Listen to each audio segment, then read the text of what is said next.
the CBS Broadcast Center in Los Angeles, this is CBS 2 News at 6 p.m. Only on 2, a parent speaks out about yesterday's school stabbing that injured his young son. Good evening, everybody. I'm Peter Downs. And I'm Suzanne Marquez. The boy's classmates jumped in to help the attacker get away from him. The stabbing happened at Pico Canyon Elementary School in Stevenson Ranch. CBS 2's Greg Mills has the interview you'll only see on 2. You're going to hear what the 12-year-old, the stabbing victim, told me. It's very disturbing. Friday morning, 8:15 a.m., Chris LaPrete and his wife got a call from their son's school, Pico Canyon Elementary. When we got there, we saw the fire engines and ambulance and 3 cop cars, and we just panicked. What they found out was, just as the school day started here, their son, whose name they don't want used, was stabbed repeatedly by another 6th grade boy. I guess they got in a little bit of an argument the day before, as kids do. He said his son suffered about a dozen stab wounds, mostly superficial. He was treated and released from the hospital. He's a little sore, and we're just grateful that it just could have been so much worse. His son told me the other boy hid kitchen knives in his backpack and yelled out, "This is a lone wolf terrorism attack," and something about murdering him as he stabbed him repeatedly. Unfortunately, that's the world we live in now. His son's 6th grade classmates jumped in to help. He was going crazy, and I was screaming for him to stop. The teacher came over. The teacher and a classmate took the knives away. Others subdued the kid who stabbed their classmate. They were unbelievable. He also had high praise for first responders and how the school handled this. The kid who stabbed LaPrete's son was taken into custody. I've been assured that he won't be coming back. I don't want them to be in the same school together. He said his son will be here Monday morning when school starts. In fact, he said he is really looking forward to it. Now, emotionally, he said his son is doing okay, but they're really watching for any PTSD symptoms. In Stevenson Ranch, Greg Mills, CBS 2 News.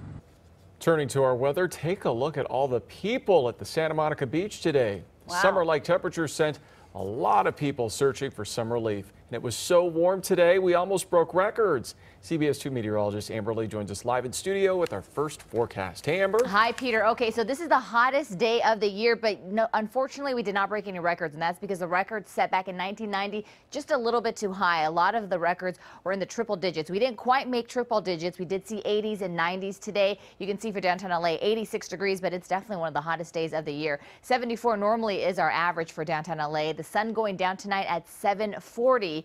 And here's a look at what it feels like still, even at this hour outside. We are still looking at very hot temperatures in the low 90s for the IE, 89 for Burbank, 86 for Van Nuys, and you can see in our high desert communities, mid to upper 80s. As we get closer to the coast, that's where we're finding some relief. It's still pretty mild, and it actually feels pretty good in the upper 60s. We have some of the lighter breezes, 76 for downtown LA and 77 currently for Santa Ana. But as we head into the overnight hours, get ready for low clouds and fog. I'll let you know what that means as we head into Sunday. Back to you. All right, Amber, thanks. History was made today at Vandenberg Air Force Base when the InSight rocket soared into space on its way to Mars.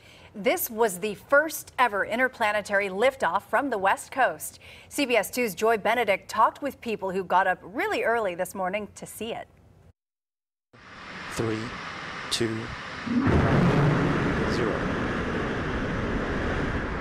Liftoff. It was a countdown for history, the first mission to Mars ever launched from the West Coast, and that had many up early, searching the stars. When do you get to wake up and see something that's on its way to Mars? From the Manhattan Beach Pier, it was a red dot heading to the red planet, shooting across the skyline. It looks like it dropped a booster there and maybe another one over there. A moment to pause, point, take a photo, or simply watch. And those who got up got quite a view. You could just see like a lot of orange flare right off the back of that thing, and I was glad I wasn't snoozing because it was right on time. 4:05 in the morning to be exact. It was visible from the beach for less than 10 minutes, but its journey to Mars will take months. What it made me think of? A lightning bug going across the sky. Because that's all it was, is a little red dot. But that seemingly small dot is oh so much more. The Atlas rocket is carrying the Mars lander, instruments designed to give Mars its first real checkup since it formed 4.5 billion years ago. It has a seismometer to detect Mars quakes and a probe that will monitor the flow of heat from the planet's interior. Information that may help us learn more about our own planet. That's kind of amazing that something that small is going that far. And amazing to watch. Signatures look good. Whether through NASA's cameras or the naked eye, this launch had many looking up and looking forward to what's to come. I think that's good for our country, good for everyone, and good for the galaxy. So even though the rocket cleared our horizon very quickly and it's moving very, very fast, it's going to take a really long time before it gets to Mars. That's because Mars is 34 million miles away. It's expected to land on the red planet on November the 26th. From Manhattan Beach, Joy Benedict, CBS 2 News. An anti-Semitic candidate for the Senate was kicked out of the California Republican Party in San Diego today at the convention. They just had me expelled from the building. Patrick Little posted this video on YouTube showing him standing on the Israeli flag. Earlier, he was trying to register as a VIP at the convention when GOP officials alerted security. They say he was not welcome because of his hate speech. He has praised Hitler and said he will remove Jews from the government. Little made headlines recently when a poll showed he had 18% support, putting him in second place behind Senator Feinstein. Democratic leader Nancy Pelosi is calling for an ethics investigation into LA Congressman Tony Cardenas after he admitted a woman is accusing him of molesting her more than 10 years ago. Pelosi says Cardenas promised to cooperate. He denies the allegations and says the woman suing him is the daughter of a disgruntled former employee.